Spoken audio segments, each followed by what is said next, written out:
In the mid-6th century BCE, Sparta was still shaping its destiny, not yet the dominant force of Greece. Across the Peloponnese, the city of Tegea stood as a formidable opponent. Tegea, located in the heart of Arcadia, commanded a strategic position along important trade and military routes. For decades, it had resisted Spartan attempts at subjugation. Early Spartan campaigns against Tegea had ended in humiliation, with captured Spartans forced to plow Tegean fields in chains. These defeats became a bitter stain on Sparta's pride. Determined to reverse their fortunes, Sparta reorganized its military and political systems. The reforms of Lycurgus had forged a disciplined, professional warrior society. By 560 BCE, a new generation of Spartan kings sought to bring Tegea under their control. The dual kingship allowed for balanced leadership in war and politics. This campaign was not just about territory, it was about restoring honor. The Spartan army marched out with a sense of destiny. The terrain around Tegea was rugged, surrounded by hills and dense forests. The Tegeans knew every path and every natural advantage. Both sides prepared for a decisive confrontation. The Tegeans called upon their Arcadian allies, ready to defend their freedom. The Spartans approached with their iconic Hoplite phalanx, a wall of bronze and discipline. Each warrior's shield overlapped with the next, creating an unbreakable front. The Tegeans matched them with their own hoplites, equally determined.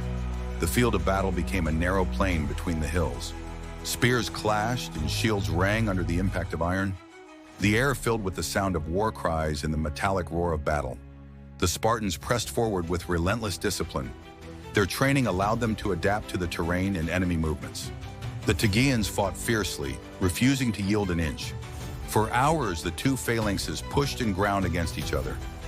Gradually, the Spartans began to break through the Tegean lines. The disciplined rhythm of their advance began to tell.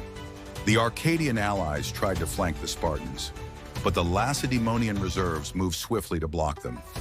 The battle became a test of endurance as much as skill. Warriors fell on both sides, their armor dented and bloodied. At last, the Spartan center surged forward, splitting the Tegean formation. Panic began to ripple through the defenders. Some Tegeans tried to rally near their city walls, but the Spartans kept pressing, not allowing them to regroup. By late afternoon, the battlefield was strewn with the fallen. Victory was within Sparta's grasp. Tegea was forced to submit, but Sparta treated its new ally with respect. Instead of enslaving the population, they forged an alliance.